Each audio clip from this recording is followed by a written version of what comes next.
soobu ci waxtaan bi. fi Aïssatou doon wax lan bëggoon a taxaw yow avocat nga nekk ci dossier gis nga tribunal sax chaque fois ñu fay àtte yu ni mel wàllu données personnelles ak respecté nga xamante ni mooy vie privée surtout wàllu certificat médical parce que gis nañ ni guerre politique Sénégal tax na léegi limite daanaka amatu fi. affaire du certificat médical. waaw di violer ay certificat nit feebar ñu génne certificat médical am ci biti wala di xawi surtout daam. waaw yooyu moom baaxul parce que yoon dafa def différence entre vie privée ak vie publique mais nag il faut nga xam ne am na ñoo xam ne c'est des hommes publics dafay des femmes publiques ñooñu seen vie privée dafay xaw a restreindre parce que plus ngay nekk homme public wala ngay nekk une femme publique mais sa vie privée dootoo ko mën a tënn bu trop. il faut nga di ko sauvegarder parce que dafa mat responsabilité parce que boo demee ba ne yow responsable politique nga dem ne da ngay laaj réew wala da nga bugg nekk député wala bugg da nga nekk maire mais da nga war a nag saytu sa bopp aussi am na ñaar ñoo xam ne di nga ko moytu mooy alal bu ñu la dénk mooy aussi affaire mœurs affaire jigéen ak yooyu fexeel daal ba ndëgg sërëx yooyu bu ci bokk. waaw mais fu ñu la nekk personnalité politique ba pare fu ñu la laalee nga ne suma vie privée la aussi. yenn taay du yoon. mais day gis nañ nag seen xeex politique bi des fois day tax nit ñi yenn saa yi ñuy egg foo xamante ni daawuñ ko xam en tout cas ci débat politique ci ay débat la war a doon d'idée mais pas. ci affaire boo xasee ba sóobu ci politique ne da nga bëgg ñi nga xam ne ñoom nga bokkal askan wi. ñu jiital la naw la dafa am noo war a mel. mais mënoo nekk n'importe qui. d'accord ci affaire politique nag gis nañ surtout contentieux électoral après élection locale yi démb sax gis nga cour d'appel am na dossiers yu bëri yoo xamante ne vidé na ko ci xëy na yoo am nga ci ay clients yoo te doon défendre ville de Pikine finalement on confirme Timbo débouté ki nga xamante ne mooy Cheikh Dieng Sangalkam ak yeneen dëkk yu bëri lan nga jàpp ni moom moo gën a mën a tax kon justice finalement jël yooyu dogal. waaw xam nga démb effectivement assemblée générale cour d'appel moo doon atte. c'est pas simplement la cour d'appel c'est l'assemblée générale bu ñu waxee assemblée générale cour d'appel mooy magistrats yi nekk cour d'appel yëpp aussi bien les magistrats du siège que les magistrats du parquet maanaam premier président ci boppam mooy jiite ndaje moomu avec les présidents de chambre les conseillers près la cour d'appel procureur général ci boppam mooy toog avec les avocats généraux avec les substituts ñoom ñëpp ñooy toog pour atte bu ñu ñëwee dañ jox kàddu gi procureur général wala ñi nga xam ne ñoo ko fa nekkal mooy les avocats généraux et les substituts ku nekk dossier bu ñu oo procureur général boobu jóg ki nga xam ne mooy représenté procureur général wax di mu xam ci dossier bi. avocats yi layoo suñ paree nag cour bi dafay retirer déglu rapporteur bi pare ñoom ñëpp ñu délibéré daal di joxe seen atte. donc atte boobu franchement pour nga remettre en cause dina xaw a doy waar. man maa nga fa woon maa doon défendre Benno Bokk Yaakaar. ni nga ko waxee effectivement pour affaire u Pikine boobu bëri woon na wax mais xam nga booy dem nag fale tribunal wax du la fa yóbbu ay firnde ñoo la fay yóbbu ñoom bi ñu xoolee xam nañ ne wax ji moo ëppoon firnde yi effectivement moo tax coalition boobu ñuy wax Wallu dafa perte Ablaye Timbo moom lañ confirmer pour mu nekk maire de la ville de Pikine. mais ndam boobu rek ngeen am de yeneen yëpp dañ leen a débouté maire. waaw am na Sangalkam aussi dañu débouté. bu fekkee waxi naan dañ ordonné une enquête renvoyé ko jusqu'au 14 avril Rufisque aussi je crois que mais Pikine Nord aussi ñu ñoo ko gagné ci enquête moom mooy Amadou Diarra moom lañ confirmé comme le maire de Pikine Nord. voilà léegi fii la yem wala bu gaañ bu la neexee ñu saisir cour suprême dem beneen juridiction. waaw kum ci neex nga dem saisir cour suprême mais boobu nag cour suprême doo ko saisir en tant que juridiction suprême cour suprême da nga koy saisir en tant que juridiction d'appel parce que en matière électorale cour d'appel mooy première instance boo d'accordul da ngay dem cour suprême mais bu boobaa cour suprême dafay nekk juridiction d'appel kum neex nga dem appel mu du tere nag li nga xam ne moom la cour suprême assemblée générale cour d'appel tëral ñu dogal ko ñu exécuter ko. maître maa ngi lay nuyu. décision yi génn démb man dafa am tuuti rek lu ma ci xalaat moo di nit ñu bëri dañ doon ŋàññi suñu magistrat yi di wax ne dañ leen di maanaam amuñu indépendance ak lu ni mel. te dafa mel ni ba ñu demee ca àttekaay ba kujje gi sax am nañu dëgg ci kanamu yoon kon est-ce que tey jotul ñu joxaat gëdd suñu magistrat yi xam ne intégrité bi nga xam ne moom nga jàpp ni yow moom nga am ñoom tamit am nañ ko ak indépendance boobu. oui effectivement Malick li nga wax du boulet. toujours dañuy jël magistrat yi di leen di ŋàññi et cetera et tout ça xam nga magistrat yi ay fonctionnaires lañ comme yeneen fonctionnaire comme inspecteur des impôts comme inspecteur du travail ak yooyu te loo gis am na ñu ci baax am na ñu ci baaxul am na ñuy def seen liggéey ni mu ko waree am na ñoo xam ne duñu def seen liggéey ni mu ko waree mais nga jël magistrature bi yëpp justice bi yëpp d'une manière générale nga ŋàññi leen mais baaxul di teg ci seen der loo xam ne yenuwul maanaam loolu teguñ ko fenn ci lu dëgg du yoon la preuve gis nga bi ñuy ni nga ko waxee démb bi nga xam ne assemblée générale maanaam mboolem magistrat yi nekk cour d'appel xam nga foofu juum dina fa néew bi ñu décidé jox nañ ndam Benno Bokk Yaakaar ci yenn dossiers yi jox nañ ndam opposition ci yenn dossiers bi donc nga xam ne ñoom dañuy atte ci yoon mais ne nañ bàyyi koo xam ne atte nañ ko parce que ñoom yenn saa yi dañuy foog ne li leen neex moo war a am mais nit ki du loola neex moo war a am loolu justice am justice dafa am règle yu muy doxe mun nga am sax dëgg ci nii dem justice na nga ni nga jaaree tax nga perte. mais est-ce que du voilà est-ce que du ñoom dañoo gis ne ñoom seen dañoo jàpp ne magistrats yi peut-être doxalin bi ñu waroon a jaaruñu ci lan qu'est-ce qui a fait que ñu commencé di leen weddi ak di leen manqué worma. parce que xëy ñu xëy rek def ko am na au moins benn élément bu ko déclenché. qu'est-ce qui s'est passé topp seen bëgg-bëgg boo xam ne du yoon bu ñëwee justice wax du fa yóbbu nit. boo demee dañuy càmbar li nga wax seen ndax am na ay preuve wala déet boo amul preuve effectivement ñoom loolu dañ koy teg fele nit na bu ñëwee topp bëgg-bëggam dem ci yoon amoo ci ndam ñëw na justice bi baaxul kooku yow yaa baaxul. Mais est-ce que lu ci un petit peu dans la même veine que li Fati posé du erreur de communication peut-être bu Macky Sall parce que on se rappelle que dossier Khalifa Sall notamment mu ngi waxoon ne am na yenn rapport IGE yoo xamante ne am na ci conc bu mu ci waaw teg na ci peut-être que tamit ci loolu la gars yi di sukkandiku. gis nga loolu bu Macky Sall waxee ne am na dossier boo xam ne dama ci du teg sama conc dafa am dossier particulier boo xam ne moom la doon wax pour ma leeral ko dossier Sindiély Wade la doon wax parce que boobu Karim Wade jàpp nañ ko tëj nañ ko bu ñëwee jëlaat dossier Sindiély yóbbu ko ci justice dafay mel ne dañ Sindiély dañ leen singali la famille de Wade mais nit ñi jël ko taawi ko. mais Macky Sall dafa jël ay dossiers teg ko ci kuddam extra fii dafa am ñoo xam ne dañuy wax lu leen neex te teguñ ko. mais dafa am aussi ay rapports yu bari yoo xam ne mi ngi ci taabalam après ba léegi gisuñu muy yëngu. mais amul benn dossier bu nekk ci table si mais ñu ngi ca procureur ba te procureur bi am yoo xam ne maître pour mu yëngu. bu ngeen di wax yéen tamit communication ci yéen la jiitu da ngeen di xam ni ngeen di communiquer. da ngeen di xam li ngeen di wax parce que boo nee dafa am dossier yu nekk ci table Macky Sall. dafay mel ne rapport. di IG yi dañ koy jël jox ko directement Macky Sall moo koy def lu neex. loolu koy jox waaw bu dee IG koy président lañ koy jox après nag bu fekkente ni moom bëgg na enquête et cetera ci la koy transférer justice bi. Macky Sall mais su bëggul mu dem justice bu egg justice bu ñu ko joxee rapport. waaw daf koy transmettre directement au procureur de la République. mais su ko téyee nag du dem. procureur de la République mooy li ñuy wax opportunité poursuite moom mooy poursuivre wala du poursuivre. mais donc bu ñuy ŋàññ dañ naan procureur. dossier yi nga xam ne moom la parce que am na présidente OFNAC bi dafa wax ne Macky Sall la jox ay dossier kan la wax ne moom la jox ay dossier procureur mais voilà laaj leen procureur pourquoi dossier yi ñu ko jox atte wuñ ko mais procureur dafa am kilifa muy ministre de la justice mu am kilifa muy président yaa wax opportunité de poursuite koy joxe ordre de poursuite dina amul ordre de poursuite ordre de poursuite c'est pour les militaires non fii kay am na moo tax ma leen di wax seen communication da ngeen di xam ni ngeen di communiquer parce que yenn temps yi askan bu ñuy def erreur ci seen communication la. lay jógee parce que boo nee ordre de poursuite. procureur du jot benn ñoom magistrat sax doon ko doon dénoncer des fois ministre de la justice des fois bu xoolee opportunité bi mën a jox ndigal procureur pour mu topp kii bu ne arrêté ko du dem. mais loolu du ordre c'est pas possible. c'est pas possible. lan la. dafa am collaboration. non lan la bu amee sur le fonctionnement de la justice. mais ce qui concerne les dossiers le procureur de la République est libre.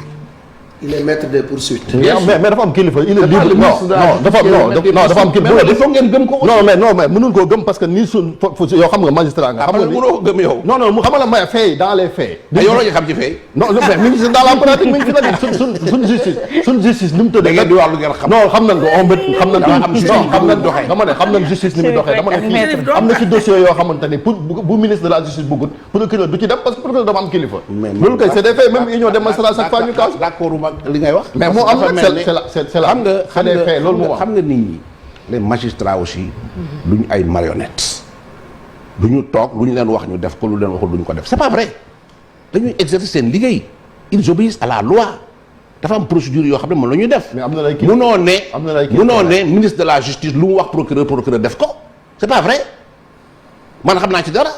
dama j'ai fait 38 heures de bar fii ku fi jaar xam naa la.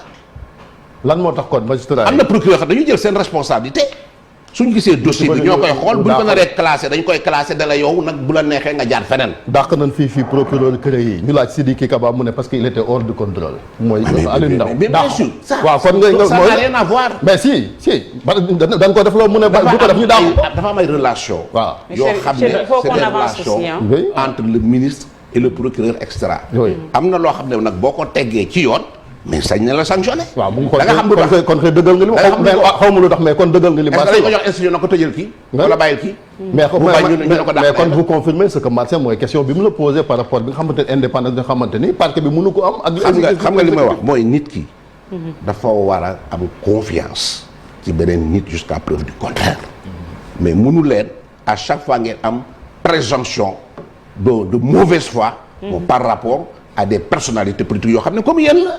yow naka nga mën a ñëw yow ne yow nit ku jub nga keneen kii liggéey nga xool ko joxoñ ko rek mu neex la nga ne kii jubut lu muy def jubut. mais maître foo ko teg xam nga yow yàgg nga ci justice wala indépendance chaque jour dañ koy wax même magistrat yi ñoom bëgg nañ ko gis nga union des magistrats dañ koy wax chaque fois mais dañu jàpp ni dafa am lien boo xam ne dox na diggante exécutif ak le pouvoir judiciaire moom moo tax indépendance boobu mënu gën caa egg. waaw lien boobu ngay wax ban lien la. xam nga lien bi dox diggante justice et le pouvoir exécutif. surtout le parquet surtout entre le parquet. mais ça c'est le fonctionnement de la justice. Voilà. et taxawal le fonctionnement l'organisation de la justice mais relève du pouvoir exécutif mais la distribution de la justice relève du juge donc souvent man su may wax du ma wax indépendance de la justice. aucune justice n'est indépendante. yow ko xam ne salaire yow ku lay fay juge bi ku koy fay ku koy affecté. Voilà. c'est le pouvoir exécutif. Très bien, Voilà. Cheikh mais ki nga Tidiane. xam ne nag mooy atte c'est le juge. récemment am naa benn décision cour suprême boo xam ne c'est une décision c'est un arrêt de principe. benn magistrat bu Ngor Diop bi ñu affecté woon te waruñu ko woon affecté man maa saisir cour suprême ñu delloo ko dans ses droits.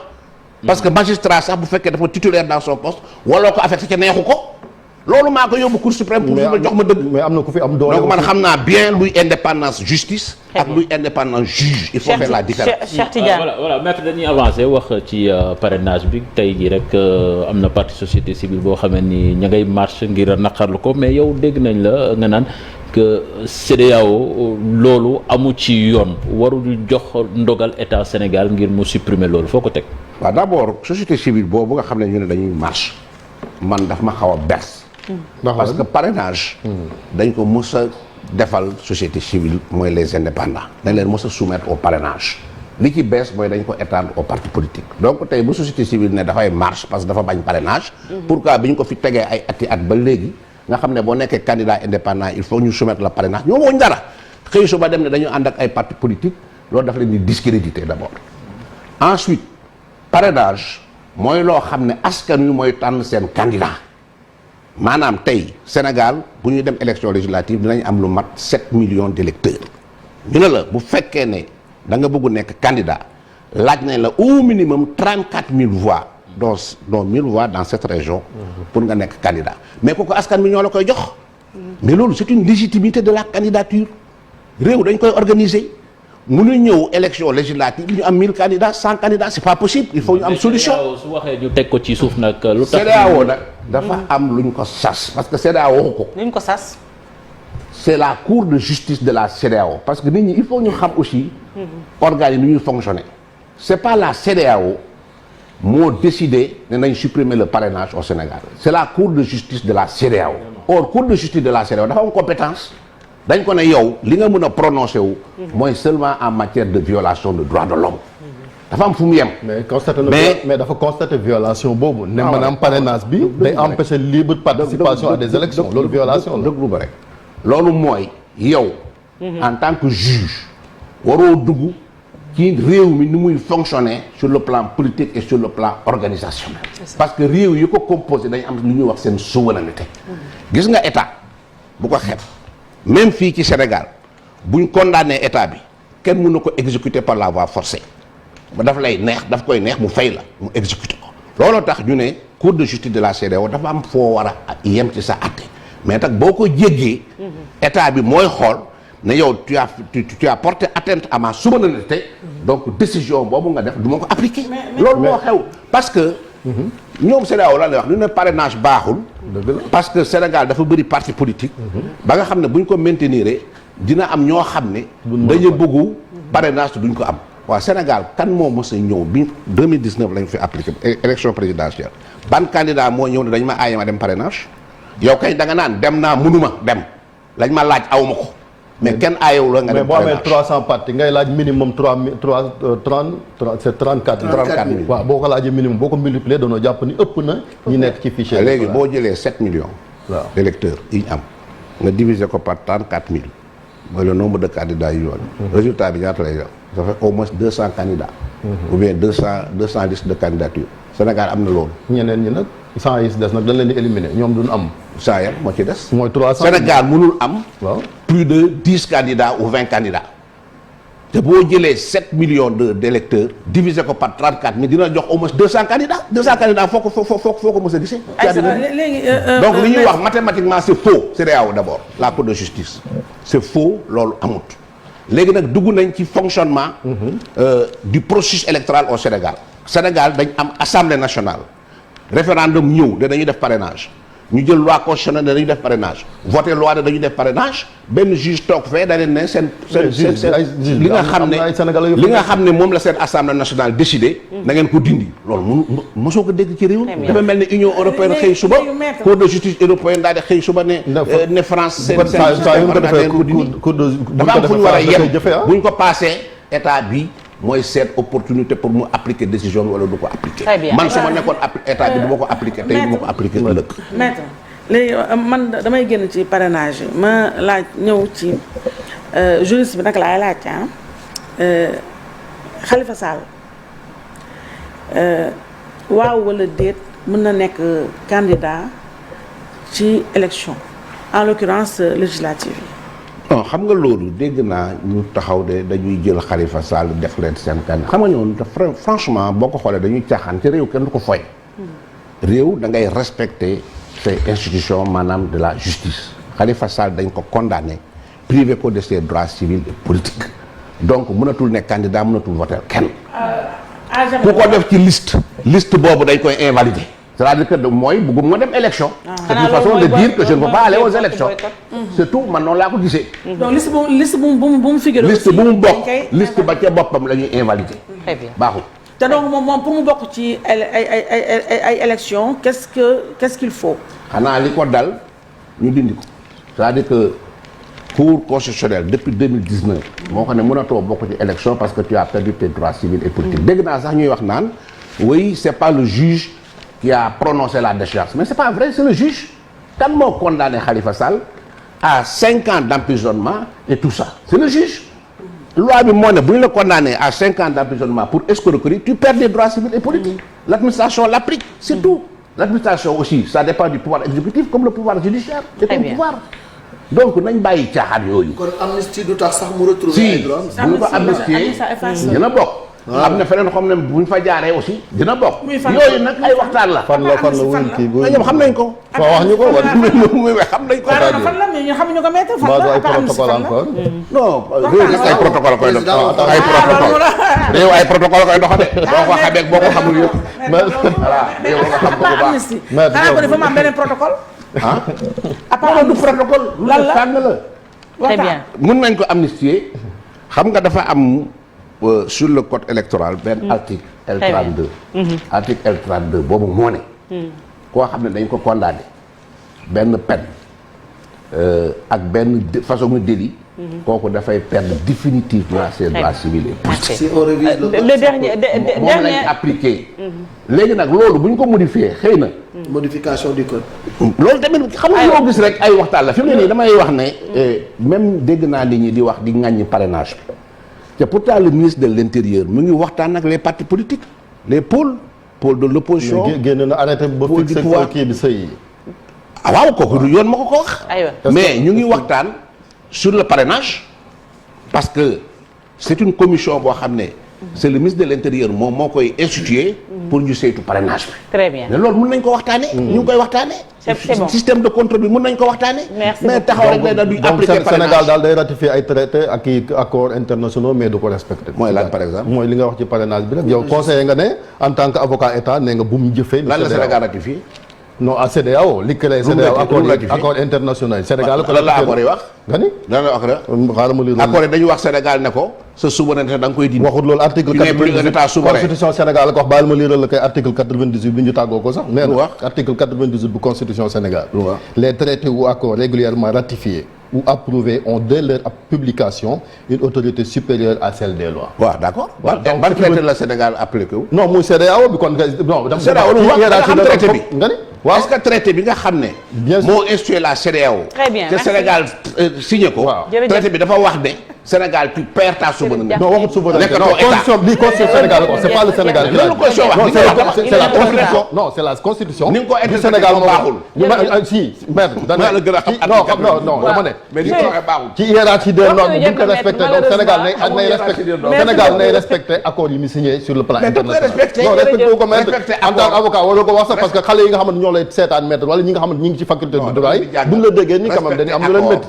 respecter accord ça ne veut pas dire que tu fais abandon de ta Très souveraineté. bien. c'est pas une question de merci souveraineté, beaucoup c'est la jërëjëf constitution qui le Maître dit. Ousmane Merci Seye beaucoup. voilà amoon nañu mbégte di la dalal nekk avocat de l'État jiite itam Front républicain léegi-léegi ñu dem ci ñaari yéenekaay groupe Futurs Médias muy l'Observateur ak Record